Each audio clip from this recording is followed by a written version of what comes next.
This shit has got to go. Glyphosate has got to go. The importance of buying organic food. Boycott this chemical. Monsanto. Getting rid of all the small farmers. Bill Gates buying up all the farmland. You're the only one who can allow poison into your mind of negative thoughts, false belief systems, illusions of self-limiting beliefs.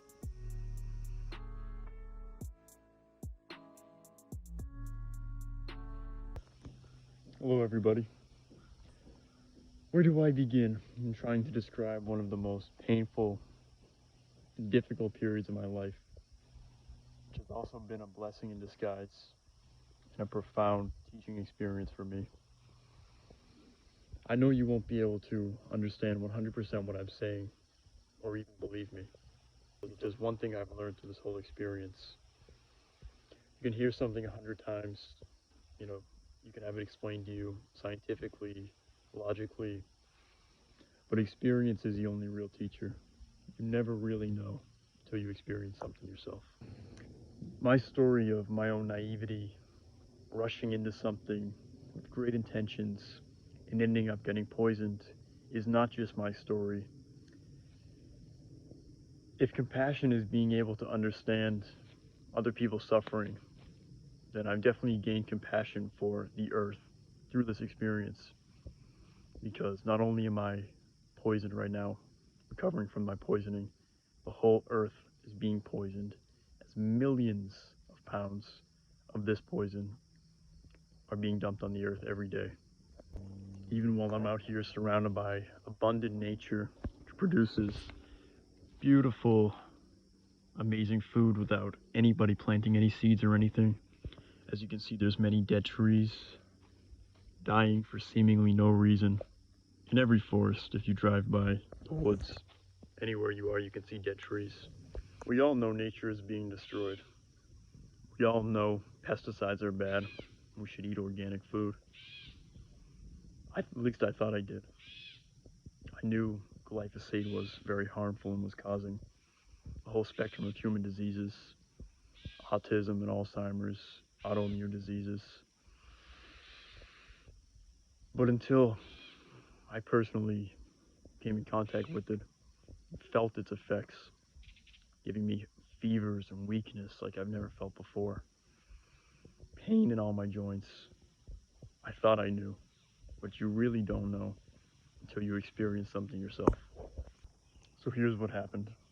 The beginning of the spring, my dad and I decided to make a garden where there had previously been none. It was just dead grass and crappy sandy soil. We put our heart and soul into it, digging it up, bringing in 2 truckloads of dirt, wheelbarrowing it all, mixing it up, adding microbes and minerals to the soil, nutrients for the soil, planting so many different seeds, different varieties, heirloom varieties, all with the intention of having an organic garden free from any contaminants, pesticides. We built a nice wall and we did different things. It was an amazing experience working with the soil, seeing our seedlings coming up, watering them every day, playing music for it, 432 hertz music, all with the best of intentions.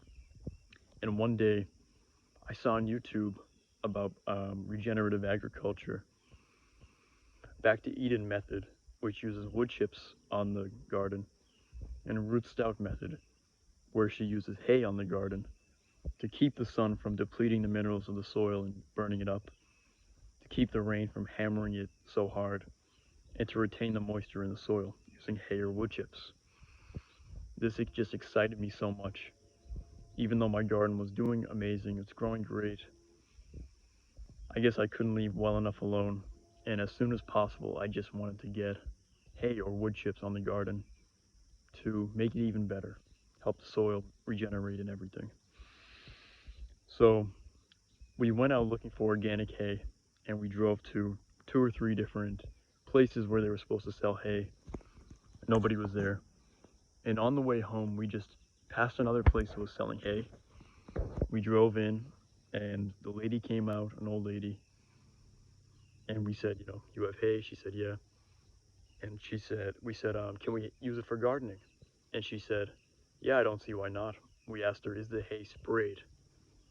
She said, yes, the hay is sprayed. Um, but she says that this hay that you'll be getting, it was in the corner of the field.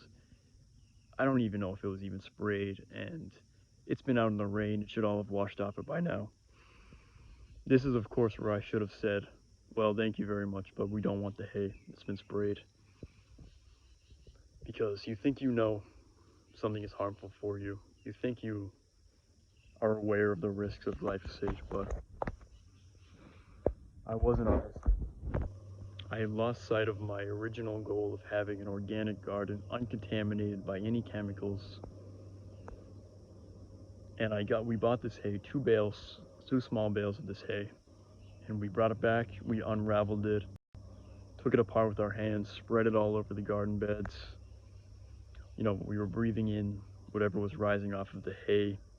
Whatever chemicals was on the hay was coming in through our fingertips. And even then, I wasn't sure of it. I felt like I had made a mistake getting this contaminated hay. But at this point, it was too late. And after about 4 days, our beautiful, healthy seedlings started to wither, started to become yellow. And of course, at that point, I knew that this was not good. So as hastily as we could, we collected all the hay by hand again off of the beds. And even we went so far as to use leaf blowers and even a vacuum cleaner to try to get any remnants of the hay off of the bed to try to save our garden, which we had really put our heart and soul into over the past couple months. At this point, we had no adverse effects. But about 4 days after that, when I was going to sleep, I had a very high fever and just felt so weird. The next 3 or 4 or 5 days, it was so weak. I was sleeping all day and had a very high fever. Just so weak, sleeping all day. And at this point, my dad, who had handled the hay with me, he didn't have any effects either. So at this point, I was suffering very much with fever and weakness. Then my dad started having his own symptoms of weakness and not being able to control his bowels. So I was taking care of him. He didn't eat for like 3 days, which he always has a great appetite. He didn't even want to eat anything. I convinced him to eat like 2 or 3 dates every day or some strawberries or something. And I started to feel better. But then after a couple days, I just started getting such pain in my joints. Like my shoulders were very sore, you know, I couldn't rotate my arm around. And every day it would be a different part of my body, a different joint, either my knee, my hips, or my shoulders, my elbows. And it was just so strange and painful. And at night, I was having trouble moving around in the bed, just so sore and just feeling really shitty.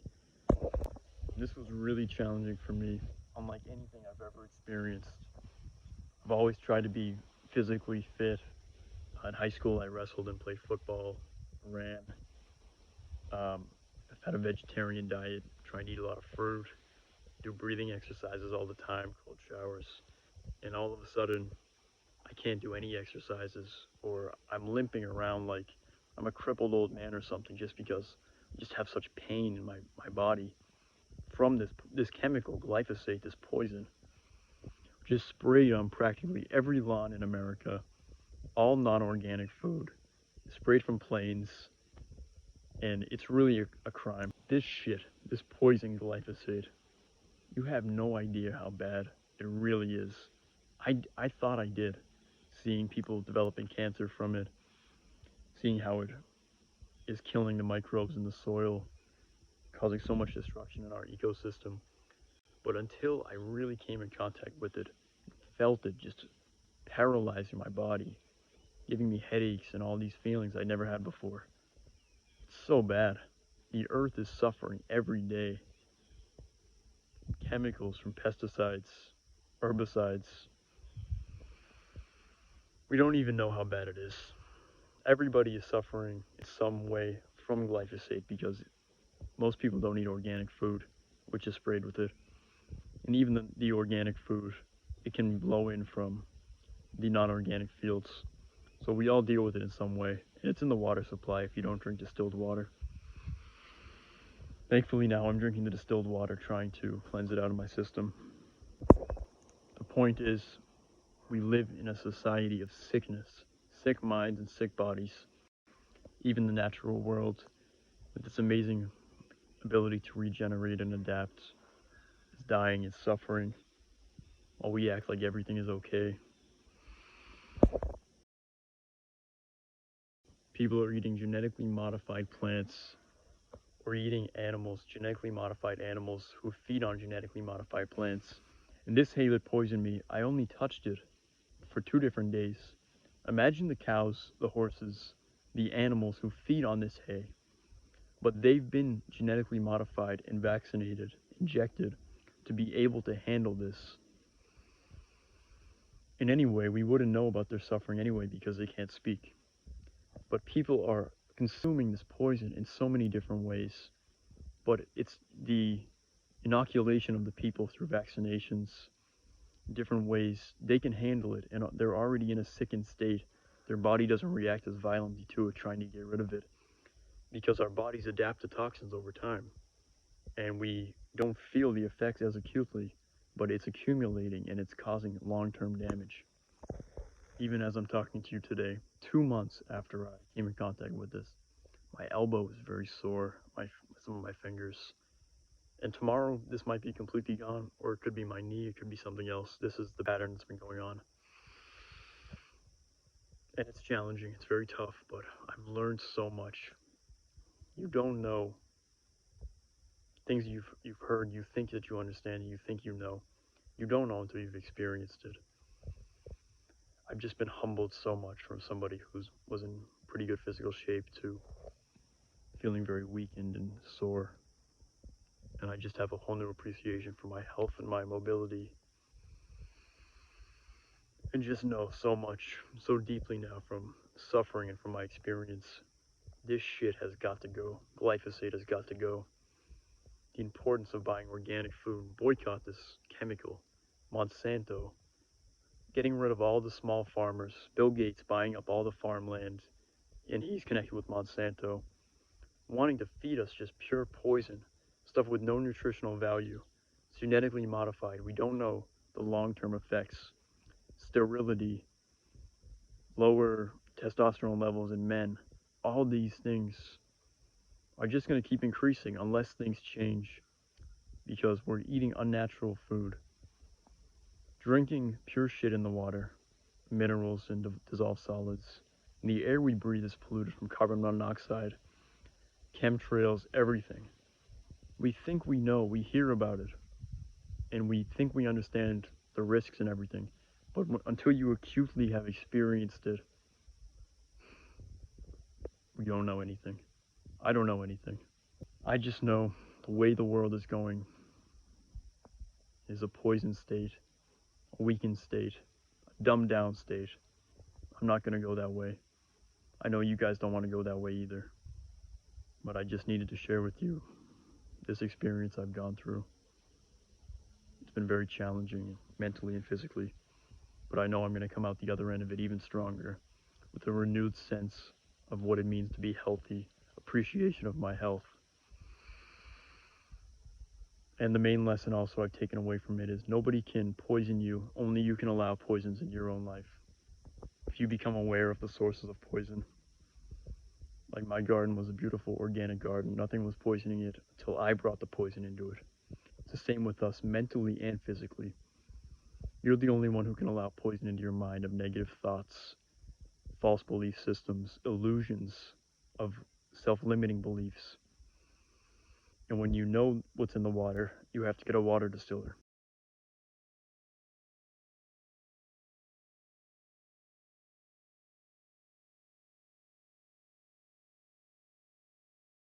When you know what's in the food, you have to buy organic food or grow your own food. When you know what's in the air, you have to go in the natural environments and breathe clean air or get an air purifier. Ignorance isn't an excuse anymore. We know better, so we have to do better. Thank you, guys. And now my dad would like to share some of his thoughts on the experience in a more lighthearted way. Good morning, guys. You seemed very concerned this morning. How are you, Mr. Frog? I tried my very best. I watered the plants every day. I saw what they were becoming, withering. The leaves started to fade. And I went to my friend, Mr. Turtle, who every day freshened up the beds with his shovel. He also was very concerned. We know what happened. You brought glyphosate infested hay onto the beds of all the plants because you expected them to maintain the moisture and keep the sun from roasting the top surface. You didn't know that it was contaminated with glyphosate, Roundup. We understand. But still, all our hard work went for nothing. And I know you can't eat these potatoes, cabbage, kale. Even the roots are withered.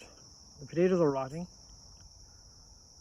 We know you tried the beans, and it really sickened Podrick.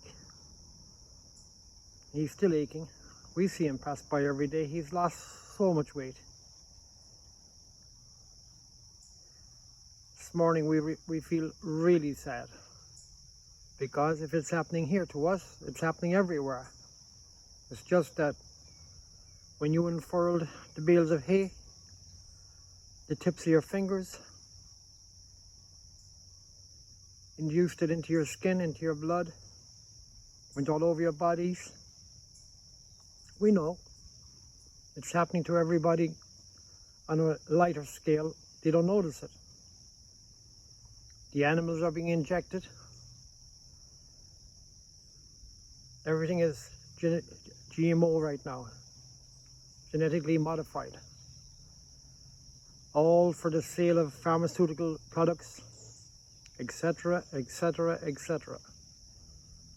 We're just simple animals trying to live our life, enjoying our gardening as we have for years and years. But look around you. Everything that a contaminated hay touched is dying and withering, and we can't eat the produce. It's so sad.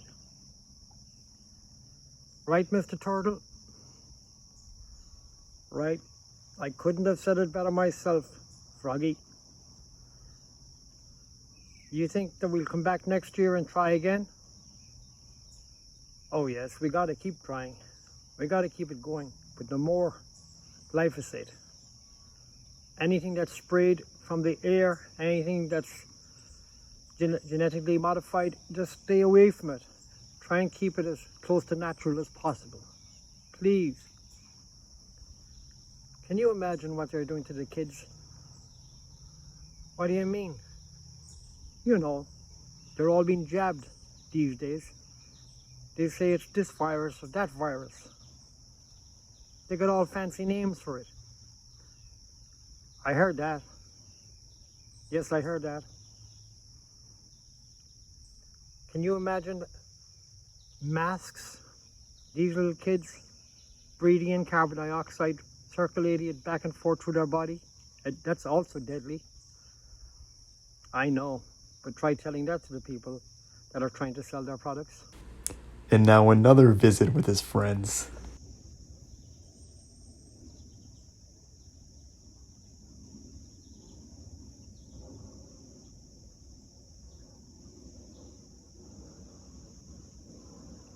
What's up, guys? What's that? You need some help? No? We're just having a meeting here this morning discussing how much our world has changed. Oh yeah? Yes. It's just not like the way it used to be. Our crops are not coming out the same. Roots are withering. Potato is rotting. You know, we toiled for so many years together. You can tell by our tools. We worked hard. We've worn off the edges of the mattock. We've even bent the end of the pickaxe. Our benches, where we rested, are starting to come apart. All these beautiful things which we knew and witnessed seems to be coming to an end. Don't feel so bad, Froggy. Well, I think I might have to put away my watering gallon. In particular, this year.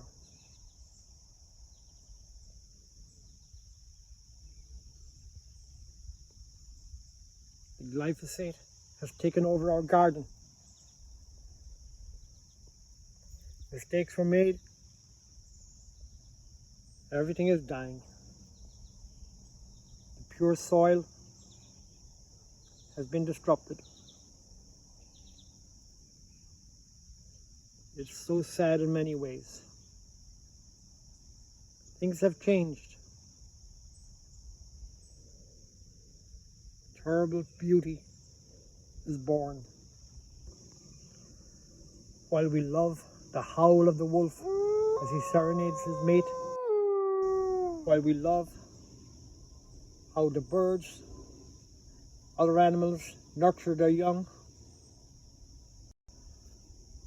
how we love to recognize the friendship between the dog and the cat, everything getting along beautifully, and then a major disruption.